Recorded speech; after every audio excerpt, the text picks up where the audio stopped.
The hall smelled like nothing humans have a word for, somewhere between burning stone and cold iron, and something older than both, the kind of smell that lives inside ancient buildings that were not built for you. I had been in the Galactic Conclave's Hall of Accord for 11 minutes, and already 3 separate species had looked at me the way you look at a child who has wandered into the wrong room. I am Ambassador Yara Osai. I represent the human species, the Earth Colonial Authority, and 3 outer colony systems whose people had been eating rationed grain for 7 months because a trade agreement no one cared about had quietly collapsed. I walked into that hall because someone had to. Nobody else wanted the job. The chamber was enormous, not tall in the way that human buildings are tall, wide, and low and spreading, built to seat 12 species simultaneously, each delegation raised on tiered platforms that curved inward like the inside of a bowl.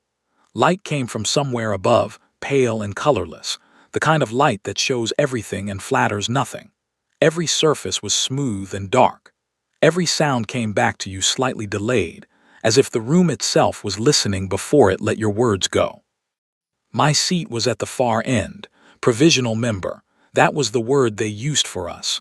Not full member, not equal partner, provisional, like we were being tested, like they hadn't decided yet whether we were worth the trouble. I sat down, opened my case, and placed my notes in front of me. Across the chamber, Delegate Vosthale of the Kethara watched me do this. He was tall, gray-skinned, with 4 upper limbs and eyes that held no white at all, only a deep amber iris that caught the light when he moved his head. He had been a conclave delegate for 63 years. His civilization had been a full member for 400. He had, I was told, never once lost a trade negotiation. He smiled at me. At least I assumed it was a smile. It had the quality of a smile, the upward tilt, the display of something that might have been pleasure. But it did not reach those amber eyes, and it lasted only long enough to make sure I saw it. I looked back at my notes. The session was called to order by Presider Noon Solith, a tall, thin creature from the Oravath Collective, whose species communicated primarily through bioluminescent patterns on their skin. A translation relay hummed softly at every delegation's table. Without it, this room would have been silence and light show. With it, it was politics. The matter at hand was the Outer Colony Supply Framework, a trade agreement covering food distribution to 17 outer colony systems, 4 of which were human.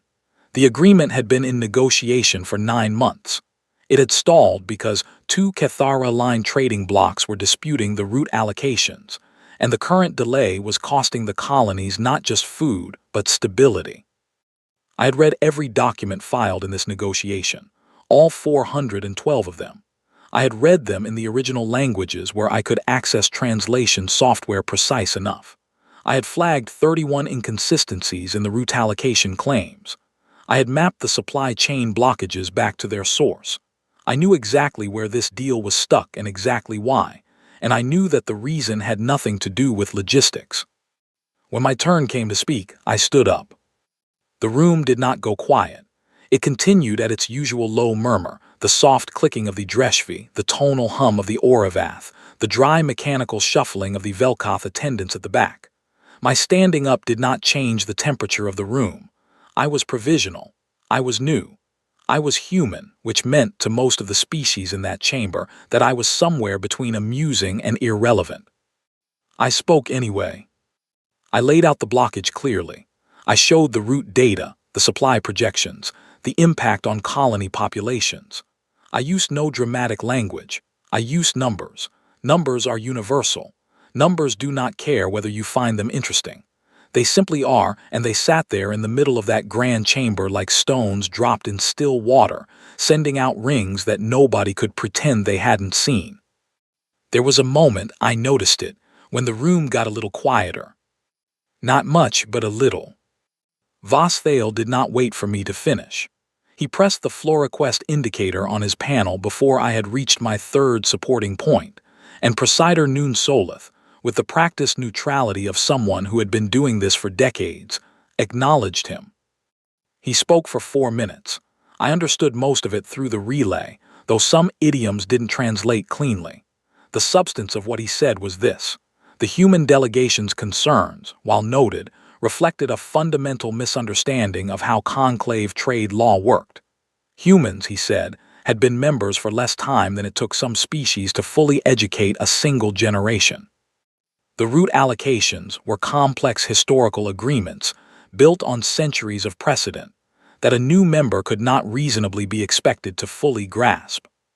Then he said something else, something the relay translated with unusual precision, because precision was exactly what he intended. He said that Earth's infant diplomacy was charming, in the way that watching a young creature attempt something beyond its ability is always, in its own way, charming. The room reacted, not loudly, not with any gesture a human would immediately recognize as mockery, but there was a shift, a settling, like the room had found its comfortable position, the one where humans were the footnote and everyone else was the main text. I did not sit down. I waited until the relay confirmed Vasthael's microphone indicator had gone dark. Then I said, in the calmest voice I owned, that I had one more data point I would like to submit for the record.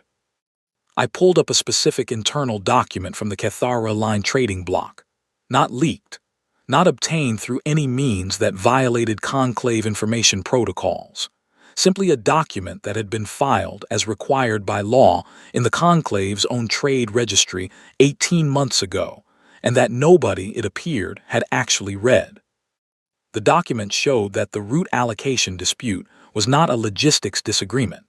It was a deliberate delay strategy, designed to keep the outer colony supply lines dependent on a single Cathara-controlled distribution hub long enough to renegotiate the base pricing terms in the bloc's favor.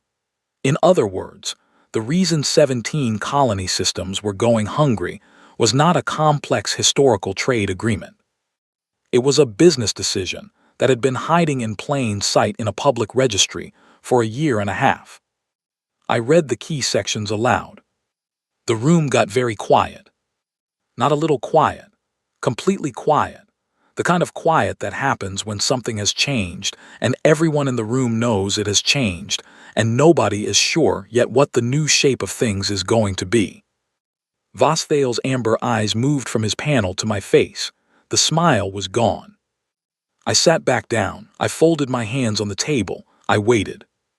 The presider called a recess. The recess was supposed to be 20 minutes. It lasted 2 hours. When the session resumed, 3 member delegations had submitted requests to review the filed document. 2 more submitted requests before the end of the day. The route allocation dispute, which had stalled for 9 months, was referred to a formal conclave review committee that afternoon with a mandate to report within 30 days. It was not a victory. Not yet. The review could be delayed. The committee could be stacked. There were 100 ways a bureaucracy as old and layered as the galactic conclave could slow something down until it lost its momentum and died quietly in a subcommittee that met twice a year. But it was movement, and movement in a place that had not moved for 9 months was something. I packed my case.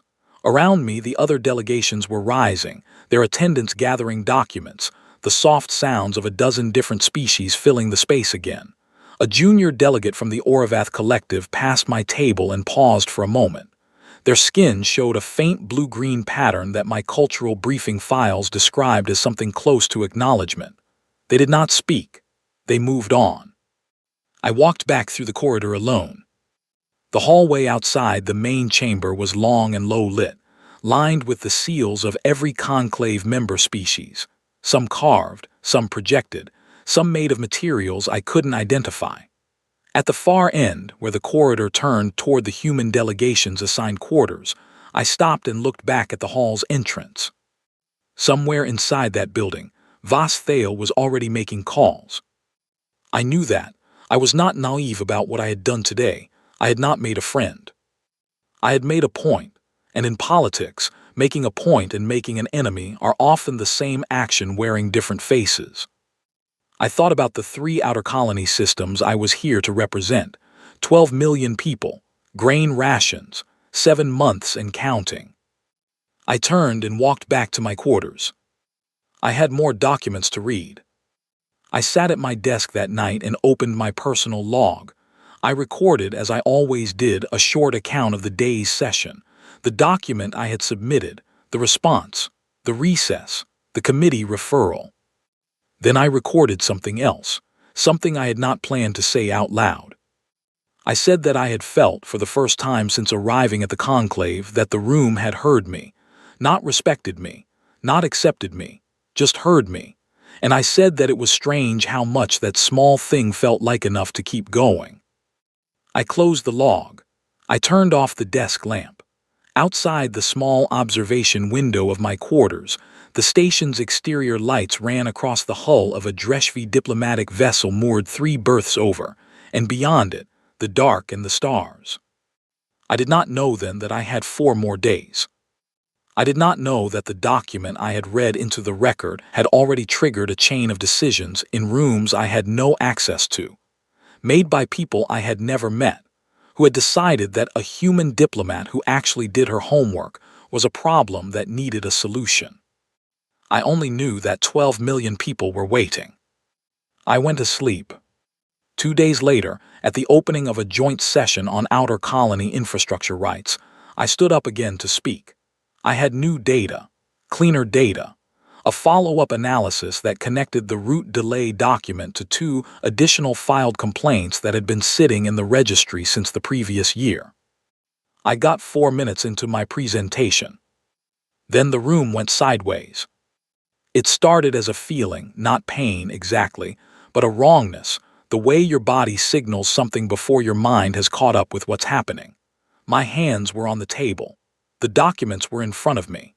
The relay was carrying my voice to 12 species seated in curved tiers, and I was in the middle of a sentence, and then I was not in the middle of a sentence anymore.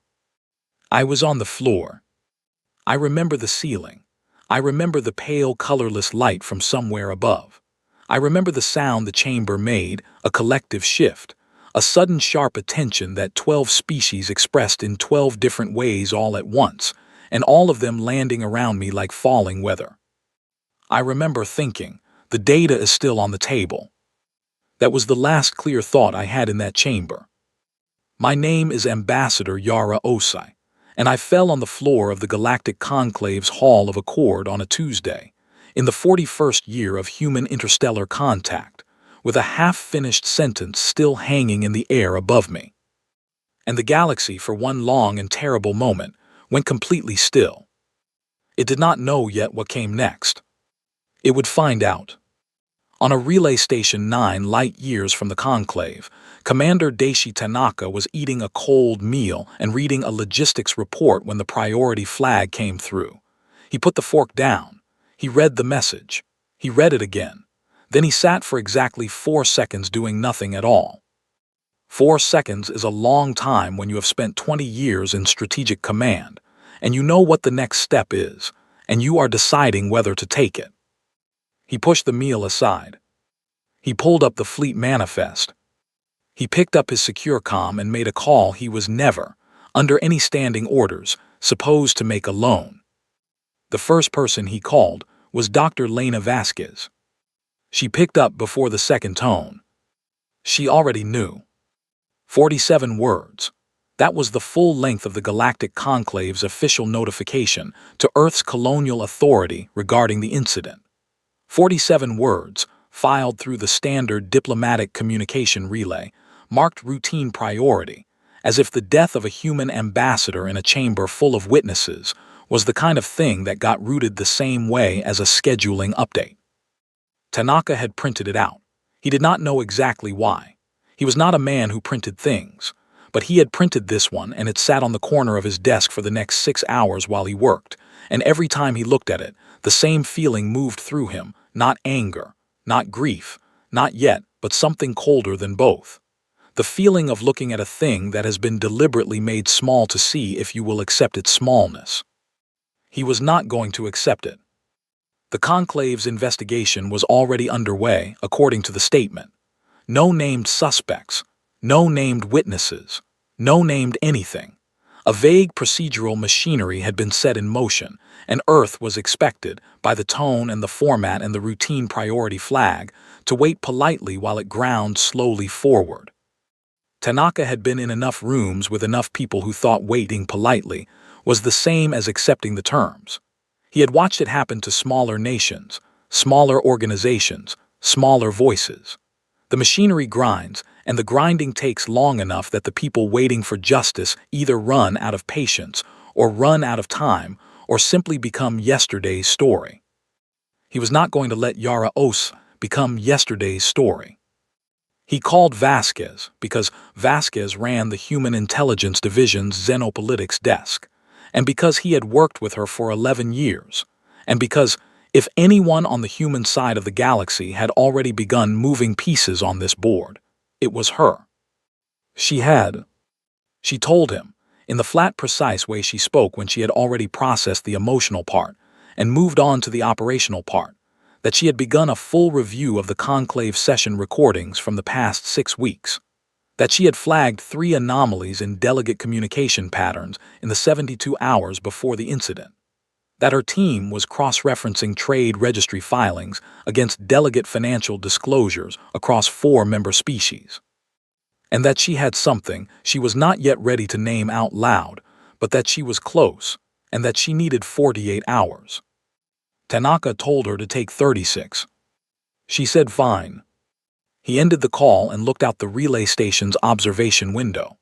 Kepler 9 station sat at the edge of a mapped trade corridor, not glamorous, not large, but positioned perfectly for signal relay across 6 major routes, which was why Strategic Command had put him here 3 years ago, and why he had spent those 3 years quietly doing a job that the Conclave's member species did not know existed. Earth had been a provisional member of the Galactic Conclave for 12 years. 12 years of attending sessions, filing documents, submitting reports, making requests, being assessed, being managed, being treated like a species that was present but not quite arrived. 12 years of sitting in rooms where the decisions had already been made by the time the meeting started, and where the human delegation's input was received with the same polite disinterest given to a student's first essay. What the Conclave did not know, what most of humanity's own public officials did not know, was that the Human Intelligence Division had spent 11 of those 12 years doing something other than waiting. They had been studying. Not in the way that new members study to get up to speed, in the way that a species studies when it has been underestimated its entire existence and has learned, over thousands of years of its own difficult history, that information is the only currency that never devalues. They had built language models for every conclave species' native tongue, including dialects not included in the official translation relays. They had mapped every formal vote against every informal communication pattern. They had built profiles on 1,100 conclave delegates, their histories, their allegiances, their financial structures, their institutional loyalties. They had identified 17 overlapping cartel networks operating within the conclave's trade ecosystem. They had documented pressure points, vulnerabilities, leverage relationships, all of it filed and indexed and cross-referenced, sitting in secure servers in the Human Intelligence Division's deep archive, waiting for the moment it was needed. The moment had arrived. Tanaka spent the next 12 hours reviewing response protocols. Not military response. Not yet. The fleet manifest he had pulled up was not for deployment, it was for positioning. There was a difference, and the difference mattered enormously. Moving ships into a position from which they could act was not the same as acting. It was a statement of readiness. It was the universe saying, "We are here, we are watching, and we have not yet decided what to do." Which is a very different message than either silence or fire. He submitted a repositioning request through standard strategic command channels, flagged as a routine patrol adjustment. 4 vessels, not large ones, but positioned carefully. On Earth, the news had broken publicly by the time the second shift started on Kepler 9. The Colonial Authority had released a formal statement of deep concern and a request for full cooperation in the conclave investigation. The statement was measured, professional, and said almost nothing. That was intentional. The public statement was the face of the response. The actual response was happening in rooms that did not issue statements. Tanaka watched the public feeds for a while. He watched people on Earth react to the news, the shock, the grief, the anger that moved through human public discourse the way weather moves through an open valley. Yara Osai had been a public figure, not a celebrity, not a politician in the elected sense, but a face that people recognized as someone standing in a difficult place on their behalf. Her face was on every screen now, still and composed, taken from her official delegate photograph. She looked in that photograph, like someone who had made peace with the difficulty of her work and found the peace quietly useful. He turned the feeds off. He could not afford to watch, not yet. There would be time for that. Right now there was work. On the afternoon of the second day, Vasquez called back. She did not begin with a greeting, she said. It was the VEL Syndicate. Tanaka said nothing for a moment. He knew the name. Everyone in the division knew the name. The VEL Syndicate was a private commercial cartel with financial interests in no fewer than 9 conclave member systems. They were not a government. They did not hold delegate seats, but they held something more useful than seats. They held debt, contracts, supply agreements, favors that had been recorded carefully and called in slowly over decades. 3 conclave member governments had financial relationships with the VEL Syndicate that were, depending on how you read the disclosure filings, either standard commercial arrangements or something that a less polite word than influence might better describe. Vasquez told him what she had found. The financial trace was not clean. It never was with the VEL Syndicate, but it was present. A communication pattern between a mid-level VEL executive and a delegate aide from one of the Cathara-aligned factions. A change in the aide's communication frequency in the 4 days before the incident. A financial instrument that had moved through 3 holding structures and landed, partially obscured, in an account linked to a contracting firm that had no listed clients but considerable recent activity. It was not proof, not yet, not the kind of proof that would hold in a formal conclave tribunal, but it was the shape of a thing, and Vasquez was very good at seeing shapes. She needed 2 more days to make it solid. Tanaka authorized the time and then did something that was not in any protocol document.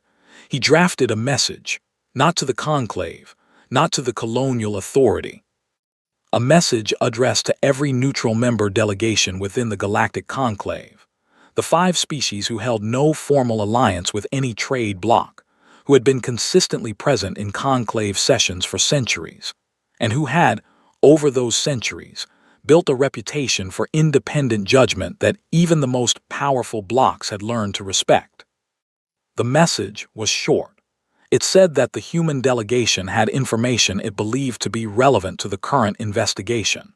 It said that the information would be presented through proper conclave channels when it was complete. It said that the human delegation respectfully requested that these delegations remain attentive to developments in the coming days. It did not threaten, it did not demand, it informed. He sent it through the diplomatic relay on a standard priority flag. Then he transmitted a separate, much shorter message to all conclave member worlds simultaneously. The message contained exactly 1 sentence. It said who gave the order. No signature, no diplomatic formality, no header or footer or courtesy language. Just the question, sent in every language the relay could carry, arriving on the desk of every conclave delegate at the same moment. He did not expect an answer. He expected them to understand that someone was asking. That night, his secure channel received a response from one of the 5 neutral delegations. The response was also short. It said that the neutral delegation had received his message. It said that they would be attentive. It said one more thing, in language that the translation relay rendered with a quality that Tanaka suspected was deliberate, a word in the original tongue that did not have a clean human equivalent, but which the relay rendered as something close to, "We are watching." He filed the response in the division archive and went back to work. 3 days after the incident, a junior diplomat arrived at the conclave in Yara's place. Her name was Priya Mehta. She was 26 years old. She had been Yara's attaché for 2 years. She had been in the chamber when it happened. She had asked quietly through the colonial authorities' internal request system to be the one sent back. The request had surprised people, not Tanaka. He had read her file. He knew what kind of person asked to walk back into the room where something terrible had happened. The kind who intended to finish what was started. He approved the request personally, which was technically outside his authority, and then sent a note to the colonial authority explaining that he had done it and why, and waited to see if anyone objected. No one did. Priya Mehta arrived at the conclave station on a Tuesday, carrying 2 cases of documents and a calm expression that Tanaka had seen before, on people who had made a decision so deep inside themselves that it no longer required any visible energy to maintain. She checked in with the conclave's member registry. She was logged as acting human delegate provisional status, the same designation Yara had held. She sat down at the human delegation's table. She opened her first case. She started to read. Outside the station, in the deep quiet of the trade corridor, the 4 repositioned human vessels held their bearing, not advancing, not retreating, simply present. The way a fact is present when it has been stated once and clearly and does not need to be stated again. The conclave's investigation continued. Its machinery ground on. Committees met. Documents were requested. Officials gave careful answers to carefully worded questions. Everything moved at the pace of an institution that had existed for centuries and had learned that pace was itself a form of power. Vasquez worked. Tanaka waited. Priya read. And somewhere in the Vell Syndicate's financial architecture, in the layered structures of holding companies and contracting firms and communication patterns that Vasquez had been mapping for 3 days, a shape was becoming a name, and a name was becoming a case, and a case was becoming the kind of thing that does not stay quiet no matter how many committees are assigned to slow it down. The galaxy thought it was watching a grieving species go through its process. It had misread the situation entirely. Lena Vasquez had not slept properly in 4 days, and she had stopped noticing. That was the thing about this kind of work. It did not feel like effort when it felt like necessity. She was at her desk at the Human Intelligence Division's primary analytical station, 2 empty cups to her left, and a display board to her right that had grown, over the past 96 hours, from a clean starting frame to something that filled the entire wall. Names, dates, financial instrument identifiers, communication frequency maps, entity charts showing the ownership structure of 6 contracting firms, 3 holding companies, and 1 logistics consortium that officially had no conclave affiliation and unofficially had its fingers in the outer colony supply chain at 4 separate points. At the center of the board, in the position she had arrived at gradually, and then suddenly, the way you solve a puzzle by adding pieces until the last few snap into place with a speed that feels almost too easy. The Vell Syndicate. She had known the name for 3 days. Knowing a name and being able to prove what the name had done were 2 different things. She had spent those 3 days doing the second part. This was what the Galactic Conclave did not know about humans. Not the military capacity. They had some idea of that, enough to treat humanity as a minor but real strategic presence. Not the economic potential. They watched the colony expansion numbers with the polite concern of old powers watching a young one find its footing. What they did not know, what they had never thought to ask about, was this: the capacity for patient, sustained, meticulous documentation. Humans had been keeping records since before they had writing. They had invented libraries before they had indoor heating. They had developed legal systems, archival science, forensic accounting, investigative journalism, intelligence analysis, and about 40 other disciplines that all amounted to the same core impulse: the deep, persistent, almost physical need to know what happened, who did it, and to be able to prove both in front of a room full of skeptics. The Vell Syndicate had been operating in conclave space for over 200 years. In that time, they had never been formally charged with anything. Not because they had not acted outside the law. Vasquez's files contained evidence of at least 11 incidents that could have formed the basis for conclave tribunal proceedings, but because no one had ever assembled the full picture in one place, in a form that could be presented clearly and completely to a body with the authority to act on it. No one had tried, or if they had tried, they had not had access to the right archives, or the right analytical tools, or the particular kind of institutional stubbornness that made a human analyst spend 96 sleepless hours building a case out of public filings that everyone had assumed were too boring to read. Vasquez was almost ready. A financial trace from the VEL executive to the delegate aide, she had it clean now. The communication pattern she had flagged on day one had expanded, through cross-referencing with the conclave's own communication log archives, into a clear sequence. 8 contacts in 4 days, using relay channels that were not technically encrypted but were routed through a secondary node that added 2 steps to any standard tracing process. Someone had thought that was enough. For most investigators, it would have been. Vasquez had spent 6 years building a network map of every secondary relay node in conclave communication infrastructure. The 2 steps were not enough. The financial instrument was cleaner still. 3 holding structures, each registered in a different member system under local commercial law. On the surface, 3 separate entities with no connection, but each had filed, as conclave commercial law required, a founding document that listed its registered agent.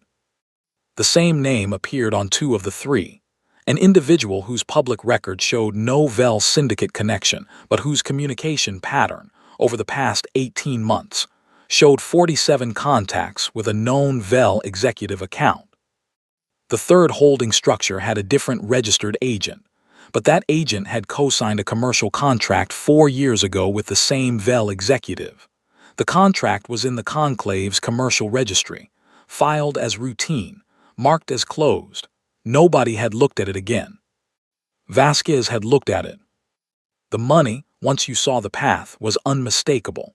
It had moved to a contracting firm that had placed 3 individuals on the conclave station's catering and facilities staff in the month before the joint session. She did not have direct physical evidence connecting those individuals to what had happened to Yara. That would be the conclave's job, if they were motivated to look. What she had was everything that showed who had paid for the access, who had arranged it, and why. The why was the trade document Yara had read into the record 3 days before her collapse.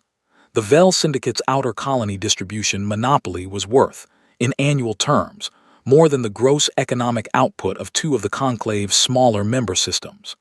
Yara had found the document in a public registry and used it to expose the delay strategy. The syndicate had, according to the financial trace, made a decision within 18 hours of that session. Vasquez had the decision on her wall, mapped and labeled and supported by documentation that had been filed publicly, legally, in accordance with conclave commercial and communication law, by the very entities that had made it. They had hidden in plain sight. They had counted on complexity being the same as invisibility. They had not accounted for someone patient enough to map the complexity until it became simple. She recorded her findings into a formal analytical report. She ran it through the division's verification protocol, 4 independent reviewers, none of whom knew what the others had flagged, all cross-checking the source documents. 3 of them came back with the same conclusion. The 4th flagged one instrument link as requiring a second confirmation source, which Vasquez found in 20 minutes and added to the report. Then she did something that was not strictly within her analytical remit, but which she had discussed with Tanaka on the first day, and which he had authorized without hesitation. She did not send the report to Earth's colonial authority.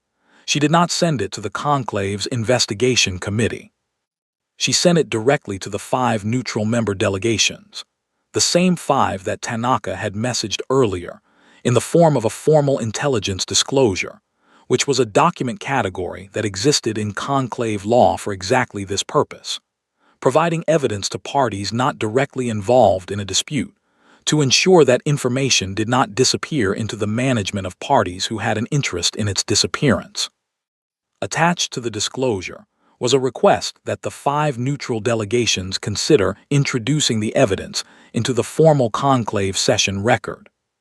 She sent it at 6 in the morning, station time. By 8, 2 of the 5 delegations had responded with formal acknowledgement. By 10, a third had confirmed intent to introduce the disclosure in the next open session. By noon, the other 2 had quietly added their names to a joint motion requesting an emergency session of the full conclave. The emergency session was scheduled for the following morning. Vasquez finally slept for 4 hours. When she woke up, there were 11 new messages in her secure channel. 3 were from conclave member delegations she had never communicated with directly before.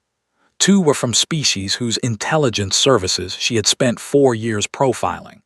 1 was from a Vel Syndicate legal representative, which she forwarded to the Colonial Authority's legal division without opening. The remaining 5 were from delegates who represented, between them, 3 of the 9 species that had been in the chamber when Yara fell. They all contained variations of the same request. Could the human delegation provide further documentation on specific aspects of the disclosed evidence? They were asking her to help them understand what they were looking at, which meant they were looking at it, which meant it was already too late for anyone to make it go away. She typed back to each of them with the specific supplemental documents they needed, pulled directly from public conclave archives that they could have accessed themselves at any time, and that each of them now looked at with a slightly startled expression. She imagined it, because she had seen that expression on human faces often enough to know it was universal. Of someone who realizes that the answer was always available and they simply had not thought to look. She sent the last reply, closed her secure channel and looked at the wall. The Vel Syndicate structure was still there, mapped and connected and labeled, sitting in the center of a display board that had started empty 96 hours ago. She thought about Yara. She had met her 3 times, once at a Colonial Authority briefing, once at a division coordination meeting, and once by accident in a corridor at this very station, where they had spoken for about 4 minutes about the difficulty of sleeping on relay station schedules and the surprising adequacy of the station's coffee. 4 minutes. That was the total duration of every direct conversation they had ever had. She turned the display board off. She thought the evidence is out, the neutral delegations have it, the session is tomorrow. She thought now comes Priya. And that, she understood, was the part the Vel Syndicate had not prepared for at all. Priya Mehta sat at the human delegation's table and looked at the Hall of Accord with eyes that had been here before. She had been here when it was full of sound and motion and the ordinary managed chaos of a conclave session. She had been here when it went quiet in a way no room should go quiet. She had been here when Yara was on the floor, and she had done what she had been trained to do, stayed in her seat, secured the documents, waited for direction, and she had done all of it with the terrible competence of someone who understands that falling apart is a choice you can make later in private, when there is no one watching who needs you to hold steady. She had held steady. She had gone back to the delegation quarters. She had filed the incident report. She had secured Yara's active case files. She had sent one personal message to Yara's family, which had taken her 3 drafts and 45 minutes and still felt completely insufficient. Then she had submitted her request to return. Now she was back. The session had been called at short notice, and the chamber had the particular energy of a room that had received information it did not expect and had not yet decided how to arrange its face around it. The 5 neutral delegations were already seated. The Vel Syndicate's affiliated member delegations were also already seated, which meant their legal teams had been working through the night, and Priya had some experience with what people look like when their legal teams have been working through the night and have not delivered good news. She recognized the expression. It was the expression of someone who has been told that the document exists, that it is clean, that the sources are public and verifiable, and that there is no procedural mechanism by which it can be removed from the session record once it is formally introduced. She placed her case on the table. She opened it. She arranged her documents with the same methodical quiet she had learned from watching Yara work, in this room, in this seat, 4 weeks ago. Delegate Vosthale was in his usual position across the chamber. His amber eyes found her immediately. She met them and held them for a moment, not a challenge, not a performance, simply the steady look of someone who knows where they are and why they are there, and then she looked back at her documents. Presider Noon Solith called the session to order. The three neutral delegations who had agreed to introduce the evidence did so in sequence, each presenting a portion of the analytical disclosure and its supporting documentation. The presentation was thorough, clear, and methodical. The sources were cited. The instruments were identified. The communication patterns were mapped. The financial trace was walked through step by step in a manner that any species legal standard would recognize as meeting its evidentiary threshold. The chamber was completely quiet by the time the third neutral delegate finished. Priya stood up. She had prepared a statement. She had written it, revised it again, and then set the written version aside and spent 2 hours in her quarters saying what she actually meant out loud until it was the same thing. She said that the human delegation thanked the neutral member delegations for their courage and their commitment to the principles on which the Galactic Conclave was founded. She said that humanity did not come to this session with anger. She said that humanity came with documentation, because documentation is what lasts, and what lasts is what matters. And what matters, in the end, is whether the systems built to provide accountability are stronger than the interests working to avoid it. Then she did something Vosthale clearly did not expect. She put down her statement. She looked directly at his delegation's platform, and she cited from memory Article 7, Paragraph 12 of the Galactic Conclave's foundational charter, in Kethara, his own species language, without the translation relay. The charter language was formal and old, and her pronunciation was not perfect, but it was clear enough. She knew because she saw the reaction, not just from Vosthale, but from the 3 Kethara-aligned delegations beside him, who straightened slightly in the way that people straighten when they are surprised by something they should have been prepared for. Article 7, Paragraph 12 was the right of civilizational redress. It had been written into the Conclave's founding charter by the Kethara themselves, 400 years ago, during a period when they had been the species standing in the position humanity now stood in, new to the Conclave, underestimated, targeted by a more established power. They had written the clause to protect themselves. They had used it once, in their first century of membership, and then they had apparently decided it no longer applied to them personally. It applied now. Under Article 7, Paragraph 12, a member civilization that could demonstrate documented harm against its official representatives, caused by the deliberate action of interests operating within the Conclave's jurisdiction, had the right to submit a formal demand for structured remedy. Not a request, not a petition, a demand, which the full Conclave membership was required to vote on within 7 days. The demand, once submitted, could not be deferred to committee. It could not be referred to subcommittee. It could not be tabled pending further review. It went to a full membership vote, open session on the record within 7 days, and every member delegation's vote was published. Priya submitted the demand. She submitted it in writing, simultaneously to the presider's office and to the full session record, with the analytical disclosure attached as evidence, with the supplemental documentation Vasquez had provided to the neutral delegations attached in full, and with a cover letter that laid out the 3 specific remedies the human delegation was requesting. The first remedy, a formal conclave tribunal investigation of the Vel Syndicate, with authority to subpoena financial records and communication logs from any member system entity with demonstrable connection to the disclosed evidence. The second remedy, restructuring of the outer colony supply routes under neutral oversight, with implementation beginning within 90 days, as the original trade framework had proposed before the delay strategy began.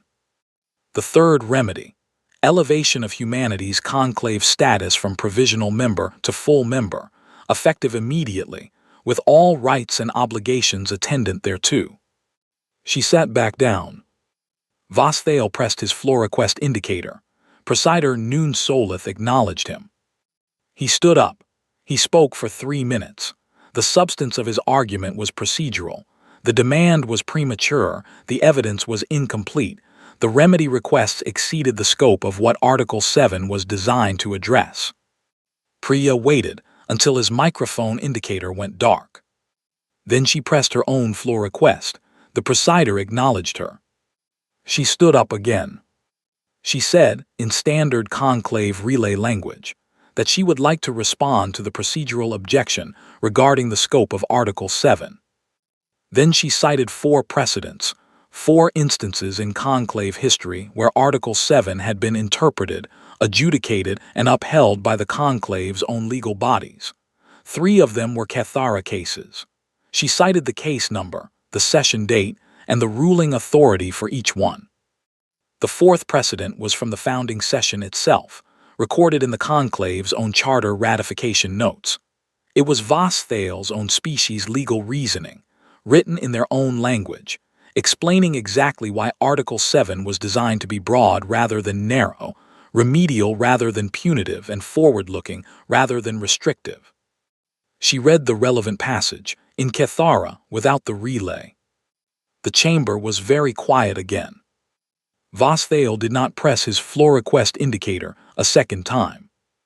The presider called for the vote, not in 7 days, immediately, because under the rules of an emergency session, a vote on a formally submitted demand could be called at the presider's discretion if the evidence submitted was deemed sufficient to establish urgency. The presider, whose species had no relationship with the Vel Syndicate and no financial stake in the Outer Colony routes, exercised that discretion. The vote was open, recorded, and published. It passed. Not unanimously. 3 delegations with direct Vel Syndicate financial relationships voted against. 2 abstained.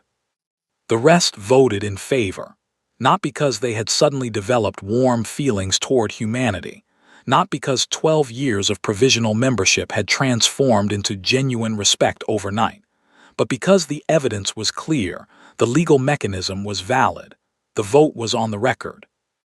And every delegation in that room had enough institutional self-preservation instinct to understand that the cost of voting against a documented case under a published provision of the founding charter was higher than the cost of voting for it. Politics is not always about what you believe. Sometimes it is about what you cannot afford to be seen not believing. The vote passed. Priya wrote down the results in her notebook, pen on paper the old way. Yara had always done it the old way, too. She looked at the page for a moment. Then she closed the notebook, packed her case, and stood up to leave. Near the chamber's exit, a delegate from one of the older species, a civilization that had been in the conclave since its founding and had said almost nothing throughout the entire session, paused beside her. Their voice through the relay was low and even. They said that the human delegation had argued well. Priya said thank you. The delegate said that they had not expected the Article 7 citation in Cathara. Priya said that she had learned a long time ago that the most useful thing you could do in a room where you were not expected to belong was to know the room better than the people who built it. The delegate held still for a moment, then they moved on. Priya walked out of the Hall of Accord and into the long corridor with the member seals on the walls. She did not stop to look at them. She walked to the end, turned, and went back to the delegation quarters. She had calls to make, reports to file, a new set of framework negotiations to prepare for, because the vote meant the Outer Colony supply restructuring was now a conclave mandate rather than a proposal, and mandates required implementation plans. And implementation plans required someone sitting at a table doing the detailed work of turning a political decision into an operational reality. She sat at the desk Yara had used. She opened the first case. She started to read. I recorded this message 6 days ago. If you are hearing it now, then the contingency I planned for occurred, and the things I set in motion before I walked into that chamber are either complete or still in motion, and either way, I want you to know what I was thinking when I made the decisions I made. I want you to know that I was not careless. I want you to know that I understood the risk. The Vel Syndicate had been watching the Outer Colony supply negotiations for months. I knew that. My analyst contact at the division had flagged communication anomalies in the Cathara line block 3 weeks before the joint session. I did not know specifically what form the risk would take. I knew it was present. I had two choices when I understood that: stop or continue. I continued because 12 million people were on ration supply, and the document I had found in the trade registry was the key to a 9-month blockage that was costing them more than food. It was costing them the belief that anyone in a position of influence was paying attention to their situation. That cost is harder to measure than calories, but it is just as real, and I was not willing to accept it. So I continued, and I made sure that if continuing went badly, it would not go silently. I sent the complete file to Lena Vasquez 3 days before the joint session, every document I had compiled, every anomaly I had flagged, the trade registry document and the additional filings I had been preparing to present, a full analytical summary of my findings on the route delay strategy, and a personal note to Lena that said, "If something happens, this is where to start." I sent a separate set of materials to Daishi Tanaka, the strategic overview, the fleet positioning considerations I had been quietly developing, the Article 7 research I had done 4 months ago, when I first realized that humanity's provisional status was being used as an administrative buffer against us. I sent Daishi the Article 7 materials because I thought he would know what to do with them strategically, and because Daishi is the kind of person who, when given the right tool, will find exactly the right moment to use it. I sent Priya the documentation she would need to continue the negotiation work, the Outer Colony framework, the route analysis, the contacts at the 5 neutral delegations I had quietly built over 18 months of patient, unremarkable correspondence, letters and responses about procedural matters, scheduling questions, minor documentation issues, the kind of ongoing low-stakes communication that builds familiarity without attracting attention. I had been doing it deliberately, because I knew that the neutral delegations were the conclave's conscience, and I wanted, when the moment came, to have already introduced myself to the conscience as someone worth listening to. I also sent Priya something else, not a document, a recording, just me sitting at this desk telling her what I actually thought, which I was not always good at doing out loud in real time. I told her that she was ready. I told her that she had been ready for a year and had simply been waiting in the correct position. I told her that the moment I fell, if I fell, the room would be hers, and that she should walk into it with everything she had, because I had spent 2 years watching her work and I knew exactly how much that was. I told her not to be afraid of knowing more than the room expected her to know. I told her that was the whole point. I have been a diplomat for 16 years. I have sat in rooms designed to make me feel small. I have been spoken over, talked past, assessed and filed under categories that did not fit and were not designed to fit. I have watched humanity be called provisional for 12 years in a tone that expected us to take the word as permanent. I do not take it as permanent. I never have. Because I know what humans are, and I know what we do, and the thing we do, the thing we have always done, the thing that is so deep in us that we do it without thinking, the way we breathe, is we continue. We lose ground and we continue. We are dismissed and we continue. We are underestimated and we continue. And while we are continuing, we are also documenting and studying and mapping the terrain and filing things in registries and reading other species founding legal texts and learning their languages, not because we were asked to, but because we are the kind of species that reads everything in the room and remembers it. The Galactic Conclave is very old. It was built by species who had centuries to shape it in their image, and they did an excellent job, and their image is in every corridor and every procedure and every tone of voice that treats provisional as a permanent condition. We are not provisional, we are recent, there is a difference. Priya knows this. Lena knows this. Daishi knows this. The 12 million people on ration supply know this, even if they would not use that framing, because what they know is simpler and more basic. They are hungry, and someone is supposed to be working on that, and they are waiting to find out if the someone is actually working or just appearing to work. I was working. I am in the version of events where you are hearing this, no longer able to continue working. But the work continued. That was always the plan. The work does not stop because one person stops. That is the whole point of building something instead of just doing something. Doing something is temporary. Building something is what lasts.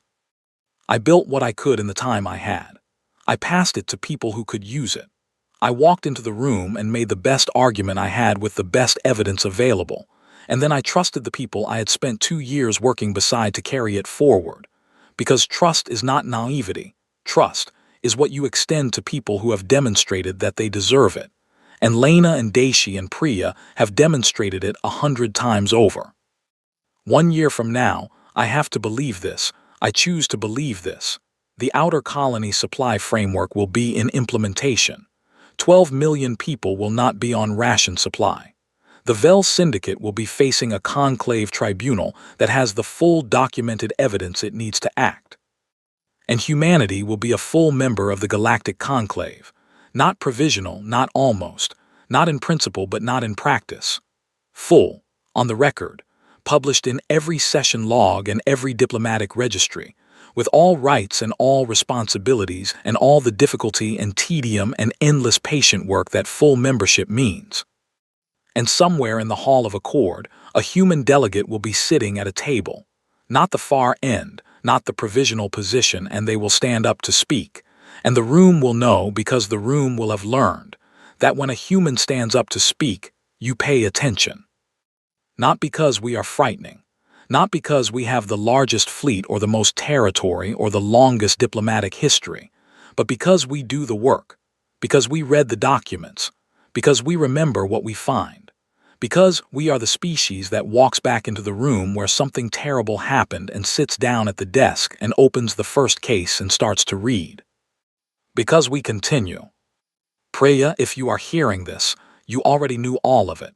You just needed to know that I knew you knew. Go do the work. I leave you the seat, and the case, and every contact in my files, and every note I ever made in 16 years of sitting in rooms where I was not expected to belong. Use all of it. She closed the log. Outside the observation window of the delegation quarters, the conclave station moved through its ordinary orbit, lights tracing the hull of the docked vessels, the corridor lights running their slow cycle, the whole enormous bureaucratic structure continuing its ancient work of holding a fractious galaxy in the same room long enough for the room to matter. Priya sat at the desk for a while. Then she opened the next case. 3 weeks later in the outer colonies, the first shipment under the restructured framework cleared the new route allocation. Not a large shipment, not a dramatic one. A cargo hold full of grain, cleared through a neutral distribution node, delivered on schedule to a processing station in the 4th Outer Colony system. Nobody made a speech about it. There was no ceremony. The station workers logged it in and moved on to the next job. In the Human Intelligence Division's archive, Vasquez filed the incident case as closed, pending tribunal proceedings, and opened a new project file for the full conclave membership integration process, which had its own documentation requirements, and its own procedural complexity, and its own 600 pages of founding legal text that needed to be read and understood before any of the implementation meetings could begin. She labeled the new file. She started to read. On Kepler 9 station, Tanaka received the tribunal confirmation and spent about 30 seconds looking at it.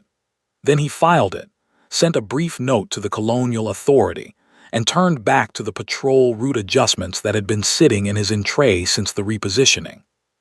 In the Hall of Accord, Priya Mehta sat at the human delegation's table, full member, published in the session record, effective immediately, and prepared for the morning session.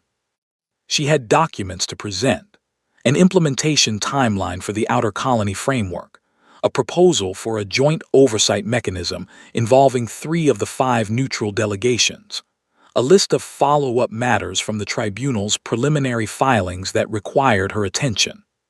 She placed them on the table in the order she would need them.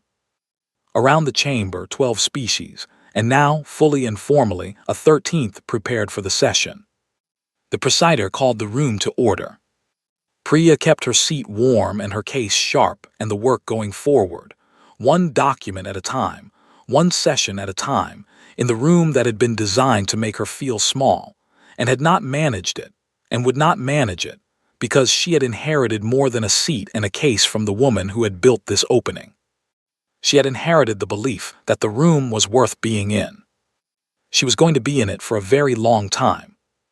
And the galaxy, which had not been ready for what came next, was beginning slowly, cautiously, in the way that very old things change, to understand what it meant to have humans fully in the room. Not provisional. Not almost. Here,